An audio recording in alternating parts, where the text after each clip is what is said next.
Welcome to Vishnu IAS academy. మనం ఏపీపీఎస్సీకి సంబంధించిన group 2కి ఏదైతే ఎకానమీ ఉందో దాంట్లో కరెంట్ అప్డేట్కి సంబంధించిన అప్డేట్ ఎకానమీకి సంబంధించి జాతీయ ఆదాయంలో ఏమేమి అప్డేట్స్ ఉన్నాయనేది ఒకసారి చూస్తే, national income data by NSO 2024 May 31 report ప్రకారం చూస్తే 2023-24 advanced estimates 2023-24 advanced estimates GDP ప్రస్తుత ధరల్లో జీడిపి మార్కెట్ ప్రైస్ అనేది ప్రస్తుత ధరల్లో ఎంత ఉంది, జీడిపి, జిఎన్పి, ఎన్డిపి, ఎన్ఎన్పి వీటన్నిటి గురించి మనం థియరీలో చెప్పుకున్నాము. ఇప్పుడు అప్డేట్ ఎకానమీ మాత్రమే మాట్లాడుతున్నాం కాబట్టి జీడిపి అనేది ప్రస్తుత ధరల్లో ఎంత ఉంది, 295,35,667 కోట్ల రూపాయలు ఉంది. ఇప్పుడు 2023-24 అడ్వాన్స్డ్ ఎస్టిమేట్స్ ప్రకారం చూస్తే 295,35,667 కోట్ల రూపాయలు. గత సంవత్సరంతో పోలిస్తే 2022-23తో పోలిస్తే ప్రస్తుత సంవత్సరానికి జీడిపి ఏమైంది, పెరుగుదల నమోదైంది. ఇప్పుడు 2023-24 అడ్వాన్స్డ్ ఎస్టిమేట్స్ ప్రకారం ఎంత, 295,35,667 కోట్ల రూపాయలు అయితే వృద్ధి రేటు అనేది ఎంత, 9.7%. వృద్ధి రేటు ఎట్లా చేస్తారు, వీటితోటి కంపేర్ చేసి చేయడం జరుగుతుంది. దానికి సంబంధించి కూడా నెక్స్ట్ స్లైడ్లో ఉంది చెప్తాను. వృద్ధి రేటు ఎంత ఉంది, 2023-24 ఎంత, 9.7%. 2022-23లో వృద్ధి రేటు ఎంత ఉంది, 13.8%. 2021-22లో వృద్ధి రేటు ఎంత ఉంది, 19.5%. 4 సంవత్సరాల వృద్ధి రేటు అనేది తప్పనిసరిగా గుర్తుంచుకోవాలి. ఎందుకు అని అంటే టీజీపీఎస్సీ నిర్వహించిన గ్రూప్ 2 కానీ గ్రూప్ 3 కానీ దానిలో గత 4-5 సంవత్సరాలకు సంబంధించిన వృద్ధి రేట్లు కానీ, తలసరి ఆదాయాలు కానీ, జీడిపి గ్రోత్ రేట్లు కానీ, ప్రస్తుత ధరల్లో, స్థిర ధరల్లో ఇలాంటి క్వశ్చన్స్ రావడం జరిగింది. 2020-21లో ఎంత ఉంది, -1.4 ఉంటే 2021-22కి ఎంత అయింది, 19.5%. అంటే ధనాత్మకమైంది వృద్ధి రేటు. రుణాత్మకమా ధనాత్మక లాంటి క్వశ్చన్స్ వస్తాయి. 2022-23లో ఎంత ఉంది, 13.8. ప్రజెంట్ ఎంత ఉంది, కరెంట్ డాటా ప్రకారం అవైలబుల్ డాటా ఎంత, 2023-24 ప్రకారము 9.7% వృద్ధి రేటు నమోదైంది. ఎక్కడ, ప్రస్తుత ధరల్లో, జీడిపి ప్రస్తుత ధరల్లో. నెక్స్ట్ జీడిపి స్థిర మార్కెట్ ధరలు ఎంత ఉన్నాయి, 173,81,722 కోట్ల రూపాయలు స్థిర ధరల్లో జీడిపి యొక్క విలువ. ప్రస్తుత ధరల్లో జీడిపి యొక్క విలువ 290,35,667 కోట్ల రూపాయలు అయితే జీడిపి స్థిర మార్కెట్ ధరల యొక్క విలువ ఎంత, 173,81,722 కోట్ల రూపాయలు అనేది జీడిపి స్థిర మార్కెట్ ధరల యొక్క విలువ. వృద్ధి రేటు ఎంత, 7.6%. స్థిర ధరల ప్రకారం 2023-24 అడ్వాన్స్డ్ ఎస్టిమేట్స్ జీడిపి స్థిర ధరల యొక్క వృద్ధి రేటు ఎంత అంటే 7.6%. ఇవన్నీ చూసుకోవాలి ఒకసారి. 2019-20 నుంచి 2023-24 వరకు ఉన్న వాల్యూస్ అన్నీ ఒకసారి చూసుకొని గ్రోత్ రేట్స్ ఏ విధంగా ఉన్నాయి, ప్రస్తుత ధరలు ఏ విధంగా ఉన్నాయి, స్థిర ధరలు ఏ విధంగా ఉన్నాయి, స్థిర ధరలో వృద్ధి రేటు ఏ విధంగా ఉందనేది చూసుకోవాలి. ఎందుకంటే కంపారిజన్ చేసి అడుగుతారు ఎక్కువ. అయితే ఇప్పుడు 2023-24 వృద్ధి రేటుని ఏ విధంగా చూస్తారంటే, ఇప్పుడు గత సంవత్సరం యొక్క ప్రస్తుత సంవత్సరం యొక్క జీడిపి విలువను గత సంవత్సరం యొక్క జీడిపి విలువతోటి మైనస్ చేసి బై ఏంటంటే గత సంవత్సరం యొక్క జీడిపి విలువను ఇంటూ 100 చేస్తే వచ్చేది వృద్ధి రేటు. ఏ విధంగా అంటే, ఇప్పుడు ఈ సంవత్సరం యొక్క జీడిపి విలువ స్థిర ధరల ప్రకారం జీడిపి గ్రోత్ రేట్ చేసిరు. అక్కడ ఈ సంవత్సరం యొక్క ప్రస్తుత సంవత్సరం యొక్క జీడిపి విలువ గత సంవత్సరం యొక్క జీడిపి విలువను ఈ సంవత్సరం యొక్క జీడిపి విలువతోటి మైనస్ చేసి బై గత సంవత్సరం యొక్క జీడిపి విలువ ఇంటూ 100 చేస్తే వచ్చేది జీడిపి గ్రోత్ రేటు. ప్రస్తుత ధరల్లో అడిగితే ప్రస్తుత ధరల్లో ప్రజెంట్ ఏముందో ఈ జీడిపి విలువ నుండి గత సంవత్సరం యొక్క జీడిపి విలువను తీసివేసి బై గత సంవత్సరం యొక్క జీడిపి విలువను చేసి ఇంటూ 100 చేస్తే వచ్చేదే వృద్ధి రేటు.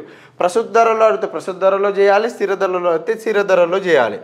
ఇప్పుడు నెక్స్ట్ జీవీఏ జీడిపి ప్రస్తుత మార్కెట్ ధరలు రంగాల వారీగా వాటా అంటే ఇప్పుడు జీడిపి అనేది జీడిపి యొక్క విలువ 100% అనుకుంటే ఈ 100%లో వ్యవసాయ రంగం యొక్క వాటా ఏంటిది, పారిశ్రామిక రంగం యొక్క వాటా ఏంటిది, సేవా రంగం యొక్క వాటా ఏంటి, ఈ రంగాల యొక్క వాటాలు ఏ విధంగా ఉన్నాయనేది చూస్తే 2023-24 అడ్వాన్స్డ్ ఎస్టిమేట్స్ ప్రకారము 17.6% ఉంది. వ్యవసాయ రంగం యొక్క విలువ దేంట్లో, జీడిపిలో, ఏ ధరలు, ప్రస్తుత ధరల ప్రకారము జీడిపిలో వ్యవసాయ రంగం యొక్క విలువ ఎంత, వాటా ఎంత, 17.6%. 2022-23లో ఎంత ఉంది, 18.2%గా ఉంది. 2021-22లో ఎంత ఉంది, 18.9%గా ఉంది. 2020-21లో ఎంత ఉంది, 20.4%గా ఉంది. అంటే 2021 నుంచి 2021కి పోలిస్తే వ్యవసాయ రంగం యొక్క వాటా తగ్గుదల నమోదైంది. 21-22తో పోలిస్తే 22-23లో వ్యవసాయ రంగం యొక్క వాటా తగ్గుదల నమోదైంది. 23-24 అడ్వాన్స్డ్ ఎస్టిమేట్స్ ప్రకారం చూస్తే గత సంవత్సరంతో పోలిస్తే వ్యవసాయ రంగం యొక్క వాటా తగ్గుదల నమోదైంది. అంటే గత 4 సంవత్సరాల నుంచి, అంటే 2021 నుంచి వ్యవసాయ రంగం యొక్క వాటా అనేది తగ్గుదలని నమోదవుతుంది. 4-5 సంవత్సరాల డాటా, ప్రీవియస్ 5 ఇయర్స్ డాటాలో 3 ఇయర్స్ ఇచ్చి దీనిలో వ్యవసాయ రంగం యొక్క వాటా అధికంగా ఉన్న సంవత్సరాన్ని గుర్తించండి అనే క్వశ్చన్ వస్తే 2021 ఇలాంటి క్వశ్చన్సే వస్తున్నాయి. ఒకసారి మనం ఈ ఒక్క ఇయర్ది చూసుకుంటే సరిపోదు, ఒకే ఒక ఆప్షన్లో ఉంటుంది ఇది. మిగతా ఈ 4 ఇయర్స్ కలిపి ఇంకొక ఆప్షన్ ఇవ్వడం జరుగుతుంది. ఏ సరైనది, బి సరైనది, ఏబి సరైనది, ఏబి ఏది కాదు అనే ఆప్షన్స్ తోటి టీజీపీఎస్సీ నిర్వహించిన గ్రూప్ 2లో ఇలాంటి క్వశ్చన్స్ వచ్చినాయి. ఏపీపీఎస్సీలో ప్యాటర్న్ సేమ్ ఉన్నా ఉండకపోయినా క్వశ్చన్స్ ఈ ప్యాటర్న్లో రావచ్చు, రాకపోవచ్చు. కాకపోతే ఇదంతా చదివి పెట్టుకున్నాం అనుకో, ఏ విధంగా అడిగినా మాత్రం అంత డాటాను కవర్ చేసే క్వశ్చన్స్ మాత్రం వస్తాయి. ఇప్పుడు పారిశ్రామిక రంగం చూస్తే పారిశ్రామిక రంగం ఎంత ఉంది, 27.5% ఉంది. ఎప్పుడు 2023-24 అడ్వాన్స్డ్ ఎస్టిమేట్స్ ప్రకారము పారిశ్రామిక రంగం యొక్క వాటా ఎంత, 27.5. 2022-23 ప్రకారం చూస్తే 27.6%. అంటే స్వల్పంగా, అంటే స్థిరంగానే ఉంది, చిన్న మార్పు ఉంది అంతే. 2021-22తో పోలిస్తే 28.8%. 2020-21 ప్రకారం చూస్తే 26.9%. గత 4-5 సంవత్సరాల యొక్క పారిశ్రామిక రంగం యొక్క వాటాలు, వ్యవసాయ రంగం యొక్క వాటాలు ఏం లేదు, 1కి 4 సార్లు రాయడము, చూడడము, రాయడము, తర్వాత గుర్తుపెట్టుకోవడం అంతే. మనం క్వశ్చన్ పేపర్లో వాల్యూస్ ఉంటాయి, ఏ ఇయర్కి ఏ డాటా, 1కి 4 సార్లు రాస్తే మనం ఈజీగా పెట్టడానికి ఉంటుంది. నెక్స్ట్ సేవా రంగం చూస్తే 54.9%. ఇప్పుడు 100%లో 54.9% ఏమో సేవా రంగం యొక్క వాటా, 27.5% ఏమో పారిశ్రామిక రంగం యొక్క వాటా, 17.6% ఏమో వ్యవసాయ రంగం యొక్క వాటా. అంటే 100లో ఎక్కువ పెద్దపీట దేనికి జరుగుతుంది, సేవా రంగం నుండి అధిక ఆదాయం అనేది సమకూరడం జరుగుతుంది. తర్వాత స్థానంలో పారిశ్రామిక రంగం నుండి ఆదాయం సమకూరుతుంది. తర్వాత వ్యవసాయ అనుబంధ రంగాల నుంచి ఆదాయం సమకూరడం జరుగుతుంది. అంటే అసెండింగ్ ఆర్డర్, డిసెండింగ్ ఆర్డర్ అడిగితే మొదటి స్థానంలో సేవా రంగము, తర్వాత పారిశ్రామిక, తర్వాత వ్యవసాయ రంగము. ఆరోహణ క్రమంలో అమర్చండి వ్యవసాయము అనుబంధ రంగాలు. ఇప్పుడు జీడిపికి ఆదాయము సమకూరడంలో ఈ క్రింది రంగాలలో ఏ రంగాల నుంచి ఆదాయము ఏ విధంగా జరుగుతుంది, ఆరోహణ క్రమంలో, అవరోహణ క్రమంలో అమర్చండి. అంటే ఆరోహణ క్రమంలో అంటేనేమో ఫస్ట్ వ్యవసాయము, సెకండ్ పారిశ్రామిక, థర్డ్ సేవా రంగం. అదే అవరోహణ క్రమంలో అమర్చండి అంటే సేవా రంగం ఫస్ట్, తర్వాత పారిశ్రామిక రంగం, తర్వాత వ్యవసాయ రంగం. ఇదే అడుగుతుండు, ఫస్ట్ నుంచి లాస్ట్ నుంచి ఫస్ట్. వాల్యూస్ ఏ విధంగా ఉన్నాయి, ఏ ఇయర్తో పోలిస్తే ఏ ఇయర్ ఏ విధంగా ఉంది, తగ్గుదల నమోదైందా, పెరుగుదల నమోదైందా, పెరుగుదల నమోదైందా, ప్రజెంట్ ఇయర్ డాటా ఏంటిది, తర్వాత 2020-21లో ఏ విధంగా ఉంది, 2021లో పారిశ్రామిక రంగం ఏ విధంగా ఉంది, 2021లో సేవా రంగం ఏ విధంగా ఉంది. ఇలాంటి డాటా పైన క్వశ్చన్స్ ఎక్కువ పడుతున్నాయి. పై డేటాను గమనిస్తే వ్యవసాయ పారిశ్రామిక రంగాల వాటా తగ్గి సేవా రంగం యొక్క వాటా పెరుగుతుంది. అంటే వ్యవసాయ రంగం యొక్క వాటా తగ్గింది, పారిశ్రామిక రంగం యొక్క వాటా అంటే స్వల్పంగా స్థిరంగానే ఉంది, పెరుగుదల లేదు, తగ్గుదల లేదు, స్వల్ప తగ్గుదల ఉంది. సేవా రంగం యొక్క వాటా ఏమవుతుంది, పెరుగుదల నమోదవుతుంది. తర్వాత ఇది ఆర్డర్, సేవా రంగం మొదటి స్థానంలో, పారిశ్రామిక రంగం రెండవ స్థానంలో, వ్యవసాయ అనుబంధ రంగాలు మూడవ స్థానంలో. ఇదేంటిది, అవరోహణ క్రమంలో అమర్చండి అంటే మొదటి సేవ, పారిశ్రామిక, వ్యవసాయం. అదే ఆరోహణ క్రమంలో అమర్చండి అంటే ఫస్ట్ వ్యవసాయము, సెకండ్ పారిశ్రామిక, థర్డ్ సేవా రంగం. ఏం అడుగుతుండు క్వశ్చన్లో, అవరోహణ అడుగుతుర్రా, ఆరోహణ అడుగుతుర్రా, ఇలాంటివి మనం ఖచ్చితంగా చూసుకోవాలి. ఎందుకంటే ఈ ఆర్డర్ గుర్తుంటుంది కానీ అసెండింగా డిసెండింగా అని మనం ఐడెంటిఫై చేయకపోవడం వల్ల ఇదే చూసి పెడతాం. ఆరోహణ క్రమం అనగానే ఈ ఆర్డర్ తప్పు అవుతుంది కాబట్టి చూసుకోవాలి. సేవ, పారిశ్రామిక, వ్యవసాయ రంగం. సేవా రంగం 54.9%, పారిశ్రామిక 27.7%, వ్యవసాయ అనుబంధ రంగాలు ఎంత 17.6%. నెక్స్ట్ వ్యవసాయ రంగ వృద్ధి రేటు. ఇప్పుడు జీడిపిలో వ్యవసాయ రంగం యొక్క వాటా ఎంత, పారిశ్రామిక రంగం యొక్క వాటా ఎంత, సేవా రంగం యొక్క వాటా ఎంత అని మాట్లాడుకున్నాం. ఇప్పుడు వృద్ధి రేటు పరంగా చూస్తే స్థిర ధరల్లో ఇది బాగా గుర్తుంచుకోవాల్సిన అంశం ఏంటిదంటే, మనం చదువుతున్న ఏ అంశమైనా దేని బేస్ చేసుకొని చదువుతున్నాం అనేది ఫస్ట్ గుర్తుంచుకోవాలి. మనం స్థిర ధరల్లో చదువుతున్నామా, ప్రస్తుత ధరల్లో చదువుతున్నామా? ఇది క్వశ్చన్లో వ్యవసాయ రంగ వృద్ధి రేటు ప్రస్తుత ధరల, స్థిర ధరల అని పర్టికులర్గా మెన్షన్ చేసి అడుగుతారు కాబట్టి స్థిర ధరల వృద్ధి రేటు ఏ విధంగా ఉందనేది చూడాలి. వ్యవసాయ రంగ వృద్ధి రేటు స్థిర ధరల్లో 2023-24లో ఎంత ఉంది? 0.7% ఉంది. 0.7%. 2022-23 ఫస్ట్ రివైజ్డ్ ఎడిషన్లో ఎంత ఉంది? 4.7%. 2021-22లో ఎంత ఉంది? 4.6%. 2020-21లో ఎంత ఉంది? 4.0%. అంటే గత 4 సంవత్సరాలకు సంబంధించిన వృద్ధి రేట్లు చూసుకొని దీనిలో గత సంవత్సరంతో పోలిస్తే వృద్ధి రేటు పెరుగుదల నమోదైందా, తగ్గుదల నమోదైంది? తగ్గుదల నమోదైంది. అంతకుముందు ఇయర్తో పోలిస్తే ఈ ఇయర్ 2022-23లో పెరుగుదల నమోదైంది, తగ్గుదల నమోదైందా? స్వల్పంగా పెరుగుదల నమోదైంది. 2020-21తో పోలిస్తే 2021-22లో స్థిర ధరల్లో వ్యవసాయ రంగ వృద్ధి రేటు ఏమైంది? పెరుగుదల నమోదైంది. ఇంతే. పెరుగుదల నమోదవుతుందా, తగ్గుదల నమోదవుతుందా? ఎంత ఉంది, ఎంత లేదు? రుణాత్మకమా, ధనాత్మకమా? ప్రస్తుతం ఎంత ఉంది? 0.7%. ఈ వాల్యూస్ క్వశ్చన్లో వచ్చేటి ధనాత్మకమా, రుణాత్మకమా, పెరుగుదలనా, తగ్గుదలనా, కరెంట్ ఇయర్కి ఎంత ఉంది డాటా, లాస్ట్ ఇయర్కి ఎంత ఉంది అంటే ఇవి మనం చూసుకుంటే ఇవి ఒకసారి మనం గుర్తుపట్టగలుగుతున్నాము అని అంటే పెరుగుదలనా, తగ్గుదలనా, ఎంత ఉంది అనేది మనం ఎట్లిచ్చిన క్వశ్చన్ మనం చేయడానికి అవకాశం ఉంటుంది. నెక్స్ట్ పారిశ్రామిక రంగం యొక్క వృద్ధి రేటు చూస్తే 2020-21లో ఎంత ఉంది? -0.4%. -0.4%. బాగా గుర్తుంచుకోవాలి. ఎందుకంటే ఇక్కడ 2021లో వ్యవసాయ రంగం వృద్ధి రేటు ధనాత్మకంగా ఉంది, కానీ పారిశ్రామిక రంగం యొక్క వృద్ధి రేటు ఎట్లుంది? రుణాత్మకంగా ఉంది. 2021-22లో ఎంత ఉంది? 12.2%. అంటే మళ్ళీ ధనాత్మకమైంది. 2020-21తో పోలిస్తే 2021-22లో పారిశ్రామిక రంగం యొక్క వృద్ధి రేటు ఆప్షన్ ఏ రుణాత్మకము, ఆప్షన్ బి ధనాత్మకము, ఆప్షన్ సి స్థిరంగా ఉంది, ఆప్షన్ డి ఏది కాదు. ఏంది ఇక్కడ? ధనాత్మకము. 2022-23లో ఎంత ఉంది? 2.1%. 2023-24 అడ్వాన్స్డ్ ఎస్టిమేట్స్ అవైలబుల్ డేటా ఎంత ఇక్కడ? 9.0. వ్యవసాయ రంగం ఎంత? 0.7%. ప్రస్తుతం ఎంత పారిశ్రామిక రంగము? 9.0. ఏ ధరల్లో అడుగుతున్నారు ఇక్కడ? స్థిర ధరల్లో. ఇది గుర్తుంచుకోవాలి. పారిశ్రామిక రంగం యొక్క వృద్ధి రేటు 2023-24 అడ్వాన్స్డ్ ఎస్టిమేట్స్ స్థిర ధరల్లో ఎంత గలదు? 9.0% గలదు. అదే వ్యవసాయ రంగం ఎంత? 0.7. ఇవి గత 4 సంవత్సరాల డాటాను కంపేర్ చేసి చూసుకోవాలి. ఇప్పుడు అన్ని సంవత్సరాలు చూసుకోవాలి. అందులో ముఖ్యంగా గత 4 సంవత్సరాలు ఎక్కువ చూసుకుంటే ధనాత్మకమా, రుణాత్మకమా, ఏది ఎక్కువ ఉంది, ఏది తక్కువ ఉంది, వృద్ధి రేట్లు ఏ విధంగా ఉన్నాయి, ఏ ఇయర్లో అత్యధిక వృద్ధి రేటు నమోదైంది, కరోనా పీరియడ్లో వ్యవసాయ రంగం ఏ విధంగా ఉంది, పారిశ్రామిక రంగం ఏ విధంగా ఉంది, సేవా రంగం ఏ విధంగా ఉంది, ఇవి చూసుకోవాలి. నెక్స్ట్ సేవా రంగ వృద్ధి రేటు. సేవా రంగ వృద్ధి రేటు స్థిర ధరల్లో. సేవా రంగ వృద్ధి రేటు స్థిర ధరల్లో ఏ విధంగా ఉంది? సేవా రంగ వృద్ధి రేటు 2020-21లో ఎంతకు నమోదైంది? -8.4%. ఒక వ్యవసాయ రంగం యొక్క వృద్ధి రేటు మాత్రమే ధనాత్మకంగా నమోదైంది. పారిశ్రామిక రంగం యొక్క వృద్ధి రేటు రుణాత్మకమే, సేవా రంగం యొక్క వృద్ధి రేటు కూడా రుణాత్మకమే. 2021-22లో ఎంత ఉంది? 9.2. అంటే 2020-21తో పోలిస్తే 2021-22కి వచ్చేసరికి ఏమైంది? ధనాత్మకమైంది. రుణాత్మకమా, ధనాత్మకమా, ఇలాంటి క్వశ్చన్స్ వస్తాయి. పెరుగుదల నమోదైందా, తగ్గుదల నమోదైంది? ఇక్కడ ఏమైంది? పెరుగుదల నమోదైంది, ధనాత్మకంగా ఉంది. ఇక్కడ ఏముంది? రుణాత్మకం. 2022-23లో ఎంత ఉంది? 10.0%. 2023-24 అడ్వాన్స్డ్ ఎస్టిమేట్స్ ప్రకారం చూస్తే ఎంత?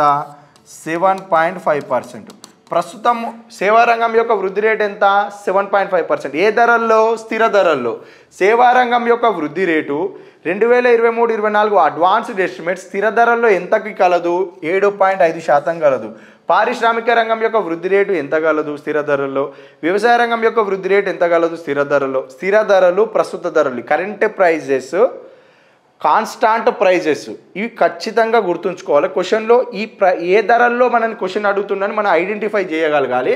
గత 4 సంవత్సరాల నుంచి పెరుగుదల తగ్గుదల, ధనాత్మకమా రుణాత్మకమా, ఇలాంటివి చూసుకోవాలి. నెక్స్ట్ తలసరి ఆదాయ వృద్ధి రేటు. తలసరి ఆదాయ వృద్ధి రేటు ఏ విధంగా ఉంది, per capita income growth rate ఏ విధంగా ఉందో చూస్తే 2020-21లో చూస్తే ఇది ప్రస్తుత ధరల్లో ఏ విధంగా ఉంది గ్రోత్ రేటు, స్థిర ధరల్లో ఏ విధంగా ఉంది. ప్రస్తుత ధరల ప్రకారం చూస్తే ప్రస్తుత ధరల్లో 2020-21లో -3.9%, అంటే రుణాత్మక వృద్ధి రేటు నమోదు చేసింది ఎక్కడ, 2020-21లో. తర్వాత 2021-22లో ఎంత ఉంది, 18.6% నమోదైంది. 2020-21తో పోలిస్తే ఏమైంది, 2021-22లో పెరుగుదల నమోదైంది.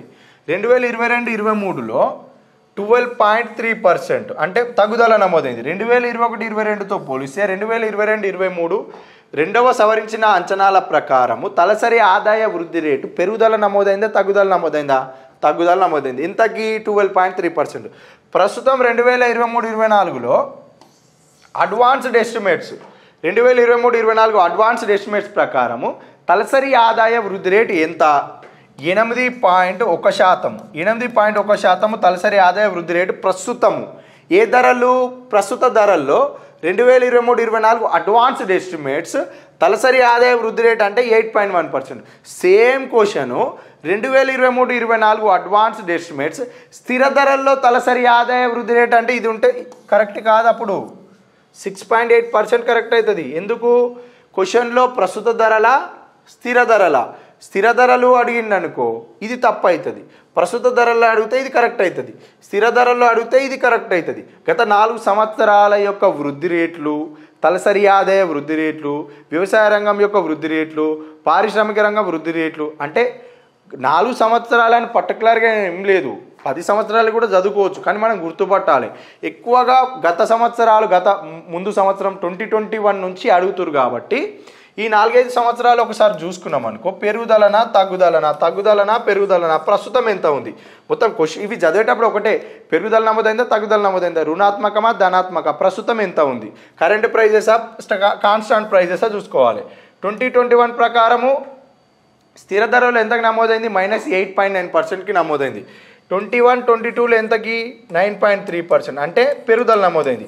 ఇక్కడ రుణాత్మకము, ఇక్కడ ధనాత్మకం. ఎప్పుడైనా మైనస్ వాల్యూస్ వచ్చినప్పుడు ఆ ఇయర్ వరకు రుణాత్మకము, దాని ముందు ఇయర్లో ధనాత్మకం ఉందా, దాని తర్వాత ఇయర్లో ధనాత్మకం ఉందా, ఈ 3 ఇయర్స్ మాత్రమే క్వశ్చన్ పడే ఆస్కారం ఉంటుంది. తర్వాత ఇయర్లకు ప్లస్ ఉన్న ఇయర్లకి అట్లా ధనాత్మక క్వశ్చన్ రాదు. ఎప్పుడైతే నెగిటివ్ వాల్యూ వస్తుందో దాన్ని ముందు ఇయర్తో పోల్చితే ధనాత్మక రుణాత్మకం రావచ్చు, దాని తర్వాత ఇయర్తో పోలిస్తే ధనాత్మకమా రుణాత్మకమా క్వశ్చన్ రావచ్చు. కానీ ఇక్కడ ఈ యొక్క వాల్యూ వచ్చినప్పుడు ఈ ముందు సంవత్సరం తర్వాత దాని ముందున్న సంవత్సరం తర్వాత సంవత్సరం చూసుకోవాలి, ఏ విధంగా ధనాత్మకమా రుణాత్మకమా.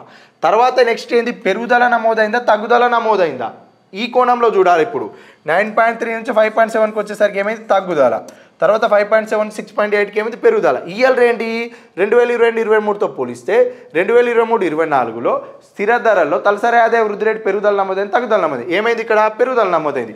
వాల్యూస్ ఏంటిది, ప్రస్తుత ధరలు స్థిర ధరలు. ఏ ఇయర్లు చూసుకుంటున్నాం, ప్రజెంట్ ఒక ఇయర్ది చూసుకుంటే క్వశ్చన్లో మనం ఆన్సర్ పెట్టడానికి చాలా కష్టపడాల్సి వస్తుంది. ఆప్షన్ ఏ ఒకటే సరైనది, బి సరైనది, ఏబి సరైనది, ఏబి సరికాదు అని అంటే ఏ ఒకటే తెలిస్తే బి తెలియలేదు అనుకో, ఏ సరైనది అని అంటే ఆప్షన్ సిలో ఏబి సరైనది అని కరెక్ట్ అయితే అప్పుడు మనం ఆగమవుతాం. ఇవన్నీ చూసుకోవాలి. తలసరి ఆదాయము అధికంగా గల రాష్ట్రాల వరుస క్రమము. ప్రస్తుతము 2023-24 ఎకనామిక్ సర్వే ప్రకారం చూస్తే తలసరి ఆదాయము అధికంగా కలిగిన రాష్ట్రాలు గోవా, సిక్కిము, తెలంగాణ, కర్ణాటక, హర్యానా. మొదటి 5 రాష్ట్రాలు ఏమేమి ఉన్నాయి, గోవా, సిక్కిం, తెలంగాణ, కర్ణాటక, హర్యానా. అసెండింగ్ ఆర్డర్ అడగవచ్చు, డిసెండింగ్ ఆర్డర్ అడగవచ్చు. మొదటి 5 రాష్ట్రాల వరుస క్రమాన్ని అమర్చండి అంటే గోవా, సిక్కిం, తెలంగాణ, కర్ణాటక, హర్యానా. మొదటి 5 రాష్ట్రాలు ఆరోహణ క్రమంలో అమర్చండి అంటే మొదటి హర్యానా, కర్ణాటక, తెలంగాణ, సిక్కిం, గోవా అవుతుంది. ఈ 5 రాష్ట్రాలు చూసుకోవాలి. కేంద్రపాలిత ప్రాంతాలు, ఇప్పుడు తక్కువ తలసరి ఆదాయం గల రాష్ట్రాలు చూద్దాం. 2022-23 కంపారిజన్ సెట్ కరెంట్ ప్రైజెస్. కానీ ప్రస్తుత ఆర్థిక సర్వే ఏముంది, 2023-24 ఉంది. తక్కువ తలసరి ఆదాయం ఎక్కడ? బీహారు, ఉత్తరప్రదేశ్, జార్ఖండ్. బీహార్, ఉత్తరప్రదేశ్, జార్ఖండ్ చూసుకోవాలి. మొదటి 5 రాష్ట్రాలు చూసుకోవాలి, తక్కువగా ఉన్న రాష్ట్రాలు. కేంద్రపాలిత ప్రాంతాల ప్రస్తావనకు వస్తే తలసరి ఆదాయం అధికంగా కలిగిన కేంద్రపాలిత ప్రాంతాలు అంటే ఢిల్లీ, చండీగఢ్, పాండిచ్చేరి. ఇవి 3 ఏంటంటే తలసరి ఆదాయం అధికంగా కలిగిన కేంద్రపాలిత ప్రాంతాలు. తక్కువ తలసరి ఆదాయం కలిగిన కేంద్రపాలిత ప్రాంతం అంటే ఏంటిది? ఇక్కడ జమ్మూ కాశ్మీర్లో తలసరి ఆదాయం తక్కువగా ఉంది. నెక్స్ట్ అంటే ఇప్పుడు మనము తలసరి ఆదాయం అంటే ఏంది, దాని డెఫినేషన్ అంటే ఇవన్నీ థియరీలో మనం మాట్లాడుకున్నాం. Present current economy, updated economy వరకే మాట్లాడుకున్నాం. ఎందుకంటే దీంట్లో థియరీ కూడా మాట్లాడుకుంటే క్లాసెస్ ఎక్కువ అవుతాయి. మనకి ఉన్న టైంలో మొత్తం ఎకానమీకి సంబంధించిన కంప్లీట్ ఎకానమీ అప్డేట్ తెలియాలి అంటే మనం ఓన్లీ అప్డేటే మాట్లాడుకోవాలి. ప్రజెంట్ లేదు థియరీ వింటా అంటే థియరీ క్లాసులు కూడా ఉన్నాయి. థియరీ క్లాసులలో అవి వినండి. పొదుపు రేటు ఏమేమి ఉన్నాయి? 2021-22, 2022-23. 2021-22లో పొదుపు రేటు ఏ విధంగా ఉంది? పొదుపు రేటు అంటే ఏంటిదంటే ఒక సంవత్సర కాలంలో దేశంలో జరిగిన మొత్తం పొదుపును ఆ సంవత్సర జీడిపిలో శాత రూపంలో తెలపడాన్ని జీడిపి విలువ ఎంత? ఇప్పుడు 275 లక్షల కోట్లు అని అనుకుంటున్నాం. ఇది ఎంతకి? 100%. ఈ 100%లో దేశంలో చేసిన పొదుపును జీడిపిలో శాత రూపంలో తెలియజేయడాన్నే పొదుపు రేటు అంటారు. 2021-22లో ఎంత ఉంది? 31.2%. 2022-23లో ఎంత ఉంది? 30.2%. అంటే గత సంవత్సరంతో పోలిస్తే ప్రస్తుత సంవత్సరానికి పొదుపు రేటు ఏమైంది? తగ్గుదల నమోదైంది. పెట్టుబడి రేటు అంటే ఒక సంవత్సర కాలంలో దేశంలో జరిగిన పెట్టుబడిని ఆ సంవత్సర కాల జీడిపి విలువలో శాత రూపంలో తెలియజేయడాన్ని పెట్టుబడి రేటు అంటారు. జీడిపిలో ఒక సంవత్సర కాలంలో చేసిన పెట్టుబడిని ఆ సంవత్సర కాల జీడిపి విలువలో శాత రూపంలో తెలియజేయడాన్ని ఏమంటారు? పెట్టుబడి రేటు. 2021-22లో ఎంత ఉంది? 32.1%గా ఉంది. 2022-23లో ఎంత ఉంది? 33.0కి నమోదైంది. అంటే పెరుగుదల నమోదైంది. పొదుపు రేటు తగ్గుదల నమోదైంది, పెట్టుబడి రేటు పెరుగుదల నమోదైంది. క్వశ్చన్లో ఏ విధంగా వస్తుందంటే పొదుపు రేటులో పెరుగుదల నమోదైంది, పెట్టుబడి రేటులో తగ్గుదల నమోదైందని ఆప్షన్స్ వస్తే అది మనం చూజ్ చేసుకోవద్దు. ఎందుకంటే పొదుపు రేటులో ఏమైంది? తగ్గుదల నమోదైంది. పెట్టుబడి రేటులో ఏమైంది? పెరుగుదల నమోదైంది. పొదుపు రేటు ఏ విధంగా ఉంది, పెట్టుబడి రేటు ఏ విధంగా ఉంది? అవైలబుల్ డాటా ప్రకారం చూస్తే పొదుపు రేటు తగ్గుదల, పెట్టుబడి రేటు ఏమో పెరుగుదల నమోదైంది.